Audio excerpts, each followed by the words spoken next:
லூக்கா எழுதின சுவிசேஷம் 8வது அதிகாரம் 50வது வசனம். இயேசு அதை கேட்டு, பயப்படாதே, விசுவாசம் உள்ளவனாயிரு, அப்பொழுது அவள் ரட்சிக்கப்படுவாள் என்றார். இயேசு அதை கேட்டு, பயப்படாதே, விசுவாசம் உள்ளவனாயிரு, அப்பொழுது அவள் ரட்சிக்கப்படுவாள் என்றார்.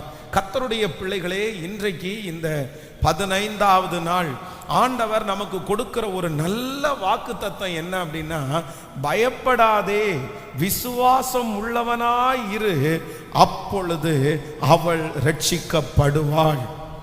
பயப்படாதே, விசுவாசம் உள்ளவனாயிரு, அப்பொழுது எந்த குழந்தை வியாதியாயிருக்கிறதோ, எந்த குழந்தை மரித்தது என்று சொல்லுகிறார்களோ, அந்த குழந்தை ரட்சிக்கப்படுவாள் என்று ஆண்டவர் இங்கே யபீரு என்கிற ஒரு மனுஷனை ஆண்டவர் திடப்படுத்துகிறத இந்த இடத்துல நம்ம வாசிக்கிறோம். நான் நம்புறேன், ஆண்டவர் இந்த சத்தத்தை கேட்கிற நம்மை ஆண்டவர் இன்னைக்கு திடப்படுத்துகிறார்.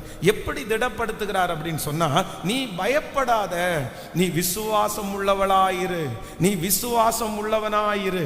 ஒருவேளை நடக்கிற சூழ்நிலைகள் நம்பவே முடியாமல் இருக்கலாம், போய்கொண்டிருக்கிற பாதைகள் அதை கொஞ்சம் கூட நாம் விசுவாசிக்கவே முடியாத ஒரு சூழ்நிலையிலே இருக்கலாம். ஆனால் உங்களையும் என்னையும் பார்த்து கர்த்தர் வாக்கு கொடுக்கிறாரு, நீ பயப்படாத, நீ விசுவாசம் உள்ளவனாயிரு, விசுவாசம் உள்ளவளாயிரு, அந்த காரியம் கர்த்தரால் கைகூடி வரும், அந்த காரியம் நடக்கும், அந்த காரியம் தோற்று போவது இல்லை, அந்த வியாதி சுகமாகும், அந்த பிரச்சனையிலிருந்து ஒரு விடுதலையை கர்த்தர் தருவார். எந்த காரியத்திற்காக கலக்கத்தோடு யபீருவை போல் இருக்கிறீர்களோ, கர்த்தர் வாக்கு கொடுக்கிறார், அந்த காரியத்திலே கர்த்தர் வாக்கு கொடுக்கிறார். நீ விசுவாசமாய் மட்டும் இரு, நீ விசுவாசமாய் மட்டும் இரு, அந்த காரியத்தை கர்த்தரே வாய்க்க பண்ணுவார். ஹல்லேலூயா. நம்முடைய வாழ்க்கையில சில நேரங்களில் நம்முடைய விசுவாசத்தை உடைப்பதற்கு, விசுவாசத்தை சிதைப்பதற்கு நிறைய பேரை சத்துரு எழுப்பி கொண்டே இருப்பான். ஒரு தேவனுடைய பிள்ளையினுடைய வாழ்க்கையில விசுவாசம் அப்படின்றது ரொம்ப முக்கியமான ஒன்று.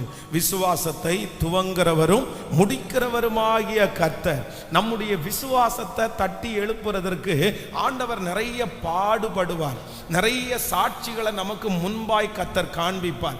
ஆனா நம்முடைய விசுவாசத்தை குறைப்பதற்கு, நம்முடைய விசுவாசத்தை எடுத்து போடுறதற்கு சத்துரு நிறைய முயற்சிகளை எடுத்தாலும், கர்த்தர் இன்று ஒருவேளை இந்த சத்தத்தை கேட்கிற உங்களுக்கு அந்த விசுவாசத்தை குறைக்கிறதற்கு சத்துரு முயற்சி எடுக்கலாம். நீங்க ஜெபித்து கொண்டிருக்கிற காரியம், நீங்கள் எதிர்பார்த்து கொண்டிருக்கிற காரியம், நீங்கள் ரொம்ப நாட்களாக ஆசையாய் கர்த்தருடைய சமூகத்தில் கேட்கிற அந்த காரியத்தை எப்படியாவது அந்த விசுவாசத்தை உங்களை விட்டு எடுப்பதற்கு சத்துரு முயற்சி எடுத்துக்கொண்டே இருக்கலாம். இனி நம்பாத, இத்தனை நாள் எதுக்கு நீ நம்பிட்டு இருக்கிற, நீ நம்பி என்ன ஆக போகுது, இப்படிப்பட்ட நிறைய காரியத்தை குறித்து உங்களுடைய நம்பிக்கையை எடுப்பதற்கு சத்துரு முயற்சி எடுக்கலாம். ஆனா ஆண்டவர் இன்றைக்கு இந்த 15வது நாள் கர்த்தர் நேருக்கு நேர் கர்த்தர் சொல்லுகிறார், யபீருக்கு எப்படி சொன்னாரோ அப்படியே சொல்லுகிறார், நீ பயப்படாதே, நீ விசுவாசம் உள்ளவனாயிரு, நீ விசுவாசம் உள்ளவளாயிரு, அந்த காரியத்தை உனக்காக கர்த்தர் செய்து முடிப்பேன் என்று கர்த்தர் வாக்கு கொடுக்கிறார். அதை குறித்து கொஞ்சம் கூட பயப்பட வேண்டாம், கொஞ்சம் கூட அவிசுவாசப்பட வேண்டாம். ராஜா நம்ம கூட வர்றதுனால, கர்த்தர் நம்ம கூட வர்றதுனால அந்த காரியத்தை நேர்த்தியாய் செய்ய ஆண்டவர் வல்லவர். ஆமென். கர்த்தருடைய பிள்ளைகளே, சில நேரங்களிலே சிலருக்கு இந்த வழியில தான் அற்புதம் நடக்கும்னு சில வழிகள் இருக்கும். பெதஸ்தா குளத்தில் நீங்க பார்க்கும்போது, அந்த பெதஸ்தா குளத்திலே ஆயிரக்கணக்கான நோயாளிகள் இருக்கிறார்கள். நூற்றுக்கணக்கான நோயாளிகள் அந்த பெதஸ்தா குளத்தில் அற்புதத்தை பெற்றுக்கொண்டு போறாங்க. ஆனா அவங்க அற்புதத்தை பெற்றுக்கொண்டு போகும்போது என்ன நடக்கும் அப்படின்னு சொன்னா, அந்த குளத்தை கலக்குவாங்க. அந்த குளத்தை கலக்கும் போது அற்புதம் நடக்கும், அந்த குளத்தை கலக்கும் போது விடுதலையாகி விடுதலையாகி வெளியே போவாங்க. அப்போ வெளியில இவங்க அற்புதம் பெற்றுக்கொண்டு வெளியே போகும்போது எல்லாரும் என்ன கேட்பாங்கன்னா, ஐயோ இப்போ வந்து தூதன் கலக்குனாரா?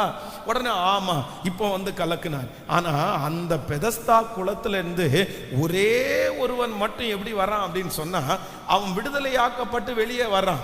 அப்போ நிறைய பேர், ஒருவேளை நிறைய பேர் அவனை பார்த்து, என்னப்பா இப்போ ஏதாவது குளத்தை கலக்குனாங்களா அப்படின்னு கேட்டா, அந்த மனுஷன் என்ன சொல்லும் அப்படின்னு சொன்னா, இல்லை இல்லை இப்பெல்லாம் குளத்தை கலக்கவே இல்லையே. அப்ப நீ எப்படி சுகப்பட்ட? நீ இத்தனை வருஷமா வியாதியா இருக்கிறவன் அப்படின்னு எங்களுக்கு தெரியும். நீ எப்படி, உனக்கு எப்படி சுகம் கிடைச்சிருச்சு? உனக்கு எப்படி சுகம் கிடைக்க முடியும்? குளத்தை கலக்கல, தூதன் வரல. அப்போ அந்த மனுஷன் என்ன சொல்லுவார் அப்படின்னு சொன்னா, என்னை ஒருத்தர் தேடி வந்தார், அவர் என்னை சுகப்படுத்தினார் அப்படின்னா நான் நம்புறேன். எல்லாருக்கும் கொடுக்கிற பாணியில, எல்லாருக்கும் கொடுக்கிறது போல ஒரு அற்புதம் உங்களுக்கு கிடைப்பதற்கு வாய்ப்பே இல்லாம இருக்கலாம். இந்த மாதிரி ஒரு இடத்திற்கு போய் இப்படி இருந்தாதான் அற்புதம் நடக்கும் என்கிற ஒரு சூழ்நிலை உங்களுடைய வாழ்க்கையில இருக்கலாம்.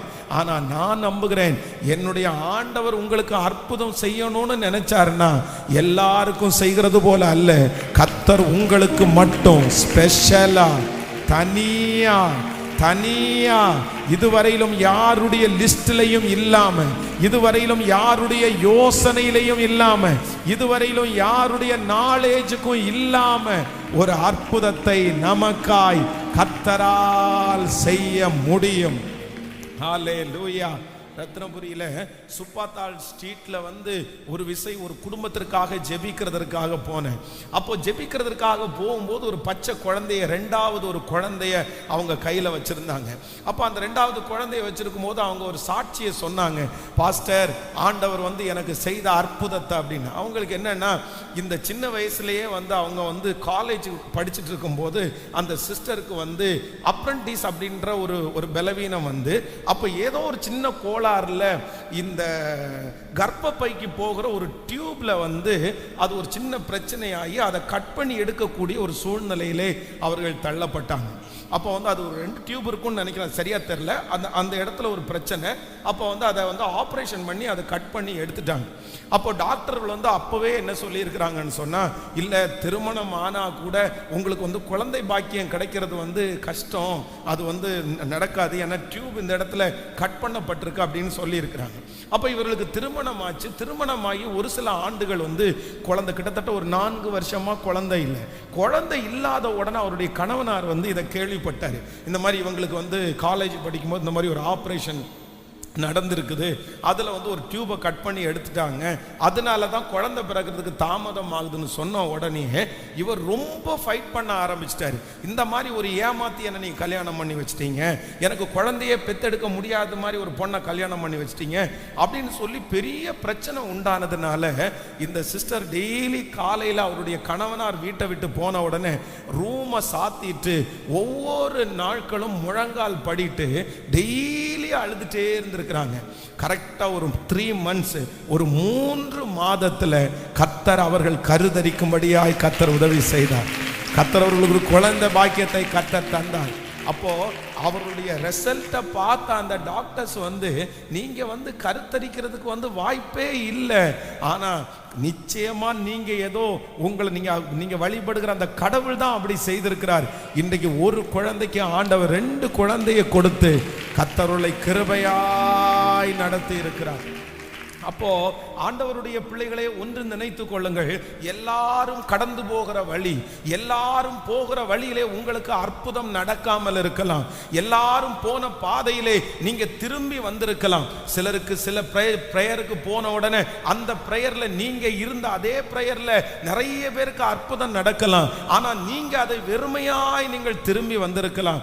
நீங்க சொல்லலாம், எத்தனையோ ஜெபத்துக்கு நான் கலந்துகிட்டேன், ஆனா எனக்கு அற்புதம் தரலையே, எனக்கு அற்புதம் தரலையே, எனக்கு எந்த வழியாய் அற்புதம் கிடைக்கும்?